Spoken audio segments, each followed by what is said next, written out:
Hello the internet and welcome to another episode of The Spit Take. My name's Jack O'Brien, I'm the editor-in-chief of Cracked, and some advertisements are like that brief glimpse of the guy in the bear costume in The Shining, an arousing beacon of hope that you're not alone in a sexual wilderness, and other people are into the same weird thing that you... Wait, I'm being told most people find that scene creepy, so let's take it from the top. My name is Jack O'Brien, I'm the editor-in-chief of Cracked, and some advertisements are like that brief glimpse of the guy in the bear costume in The Shining, a chilling clue about the messed up that went on behind the scenes, that gets edited out of history books and newspaper stories about places and times you only think you know. For instance, the late 70s was a long, weird time ago, but it's recent enough that people who were horny during that decade are still alive, which is both convenient and terrifying because I have some questions for them. There's one person nobody can resist, and that's a baby.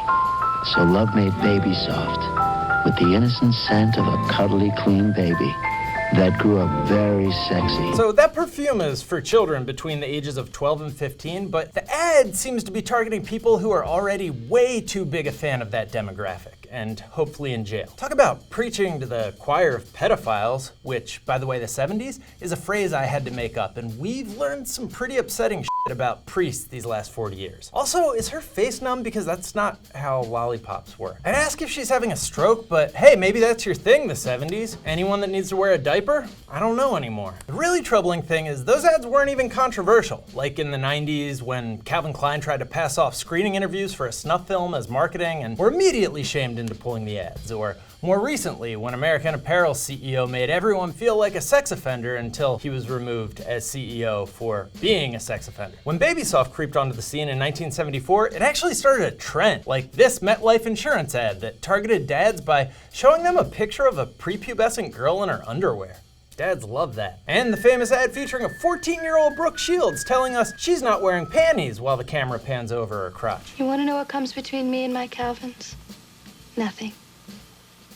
Calvin Klein jeans. Rather than being creeped out by those ads, everyone was like, a star is born. Find out if she'll do nudity. Then some guy fell in love with Jodie Foster as the child prostitute and taxi driver and shot Ronald Reagan to impress her. And adult males were suddenly aware of their mustaches and molester glasses and they felt shame, like a sex offender Garden of Eden. Back in the year 2000, Nike attempted to capitalize on this hip new thing Generation X invented called trail running, otherwise known as running. The danger was that unasphalted terrain is more likely to turn ankles and lead to jogging-related spinal injuries, as literally no one in history has ever experienced ever. Which is why it was super weird for Nike to deliver a print ad that explicitly promised their shoes would not paralyze you. I'm just gonna go ahead and read the text of this ad and hope you don't hate me for it. How can a trail running shoe with an outer sole designed like a goat's hoof help me avoid compressing my spinal cord into a slinky on the side of some unsuspecting conifer, thereby rendering me a drooling, misshapen, non-extreme trail running husk of my former self, forced to roam the earth in a motorized wheelchair with my name embossed on one of those cute little license plates you get at carnivals or state fairs fastened to the back. That's probably enough, you get it, right? What a cool, even-handed way for a manufacturer of sporting goods to characterize people who suffer debilitating sports injuries. Too bad, suckers, we make shoes for people who have feet. You. Hey, at least they had a chance to make up for it years later with their not at all overcompensating Oscar Pistorius bullet-themed ad campaign, and everyone lived happily ever after, never to regret a decision again. Look, I'm not gonna pretend you had any preconceived notions about what Estonia's like, but you probably remember the year 2012, right? Obama was president, you were wearing clothes you could probably still pull off today, and this Estonian gas company used a picture of the gates in front of Auschwitz on their website. The director of the company explained that he designed the ad after touring Auschwitz and learning that they used gas heating at the facility, and apparently immediately stopped listening. Yang and Lau, two giants of the game facing... You might remember this ad in which David Ortiz and Brian Urlacher beat up on Yang and Lau, two giants of the game. Two giants of the game. Get it, they're small. Everyone has a laugh at the absurdity of a shuttlecock getting embedded in someone's leg, and also the absurdity of the word shuttlecock. There's just one problem. Yang and Lau are actually Bob and Howard, two of the top badminton players on Team USA. Even though calling Asian people by Asian-sounding words is like the first thing we learn is racist, it's not at all uncommon in advertising. Piers, what's with the new sports car? How about a ride? Maybe.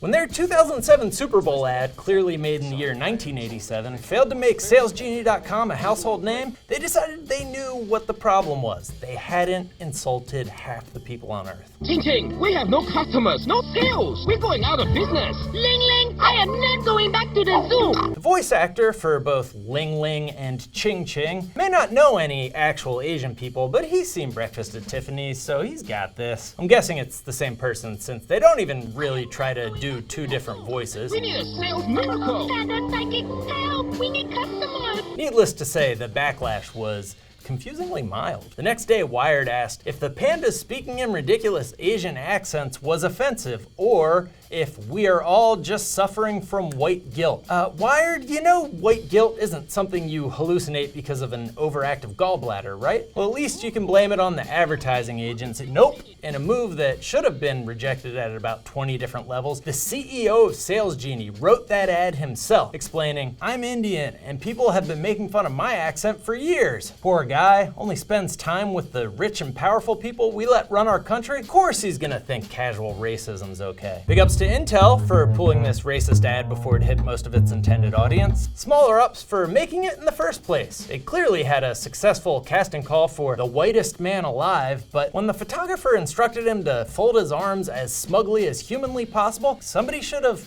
probably had second thoughts. Maybe it was the fact that the 6 black athletes weren't actually there and are in fact one black athlete cloned 6 times in Photoshop. Oh, by the way, you can find this same white male fantasy starring in conversations about the inferiority of black quarterbacks for the next 6 months. So enjoy that, NFL fans. If you made a movie about 1980s England, it would be about skinny white drug addicts dancing to prog music in dirty warehouses. That is literally the only thing that happened in England in the 80s, as far as I know. But apparently they were also making their orange drink purchasing decisions based on ads that answer the age-old question, hey, what if Song of the South had come out right after the Civil War when America wasn't all progressive? In just 43 short seconds, Kia Ora walks us through every condescending stereotype white Americans have invented for black people. Apparently other countries didn't get the memo about those being offensive. For instance, here's what a 2006 earthquake preparedness pamphlet made by the Tokyo Metro government looked like. Hey, quick sidebar before I, a white American, continue to point out how racist other countries are.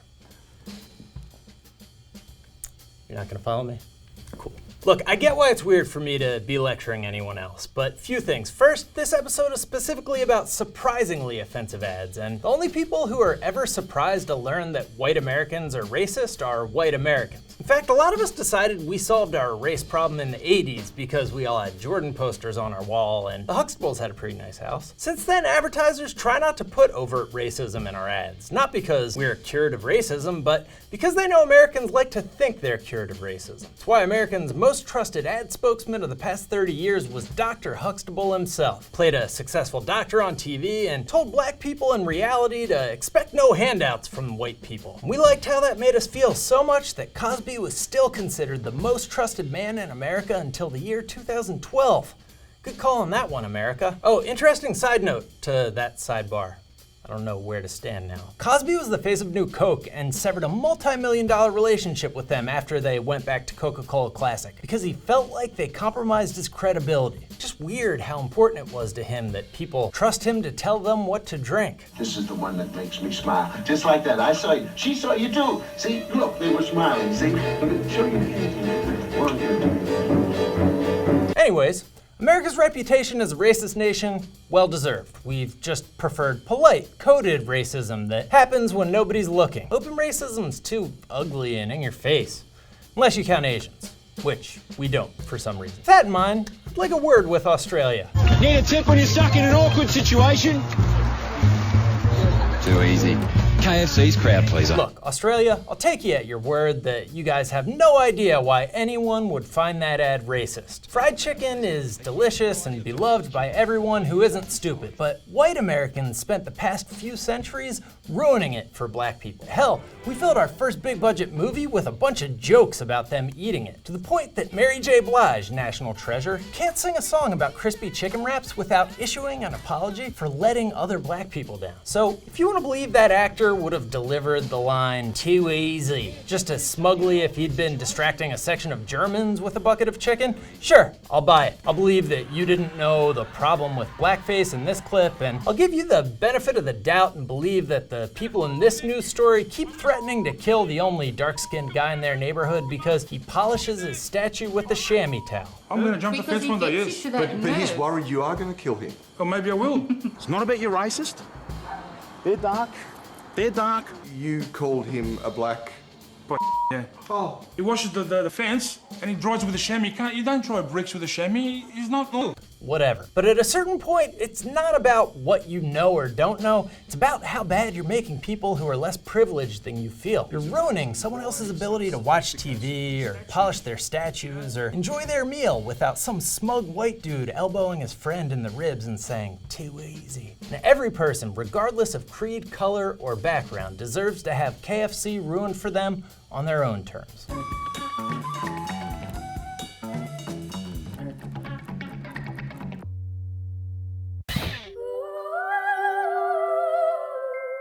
Hey guys, it's Jack. Down in the comments section, which I'm sure is going to be a lovely place for this particular video, I'd love to see any other offensive ads I missed. This seems like it could be kind of a running series. Yeah, and subscribe to Cracked if you haven't already. And screw you for being a soft-bodied jerk. That's my impression of Nike for some reason. I don't know why. Thanks for watching.